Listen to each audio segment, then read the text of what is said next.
Jones has a passion for coaching and teaching. According to his players, he usually finds the right time to instill discipline and a drive to be the best. He knows when to criticize. He pushes you, but he's a really good coach. Jones, however, isn't a coach at Fulton High School or any other public or private high school. He is the basketball mentor for the Central Missouri Homeschool Association. The organization was formed to give homeschool students who can't play for their local high school an opportunity to compete athletically. 12 years ago, my son was going into 8th grade.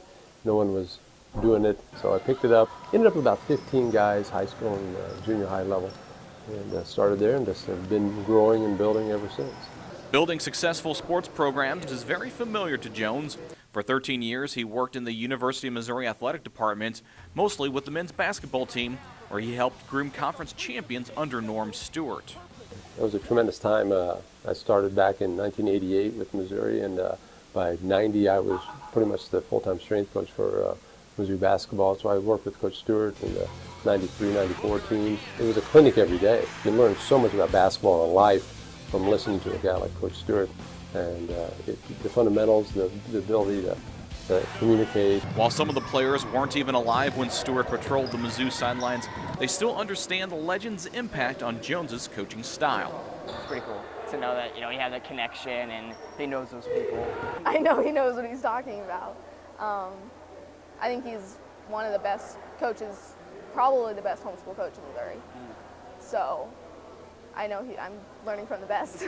What makes Bob Jones's efforts stand out is the fact that coaching the Central Missouri Homeschool Association team isn't even his full-time job. He makes a living as a head strength coach at William Woods University, where he oversees the weightlifting and conditioning of nearly 250 male and female athletes in 13 sports. Having such a full schedule, however, hasn't had the impact on Jones's life that you would think. I find that the more I do, the easier it is. Fortunately, I've been able to do Tuesday and Thursday mornings with our practices, and so I kind of build around that.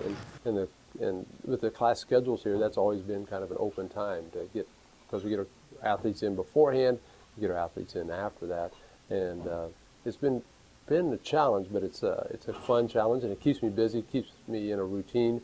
Realistically, none of these players will play professional basketball. Most won't even get a scholarship to play in college. Still, what these youngsters learn can be used on or off the hardwood. He knows what you need as a player, and he develops you as a person, not just as a basketball player. And I appreciate that. Just give it, all you got. Just keep going. A lot of times don't get down on yourself because, just keep your head up and play as hard as you can. I'm always trying to develop leaders, and I'm always going to push the kids. I'm going to make them step up, become a team, become a unit. As for how long Jones will be able to give everything he has to CMHS, I go back every year and reevaluate, and as long as I'm feeling like I've reached a life, I've got somebody that's enjoying basketball, that has improved a little bit, that we have a team chemistry. That's what I really enjoy. I like seeing it, how we take a bunch of kids from all over the Central Missouri area, bring them together, and how they bond. It might not be front row at the Hearn Center, but Bob Jones's position today with CMHS allows him to have a much greater impact on people's lives. I'm Darren Wernig for Fulton's Finest.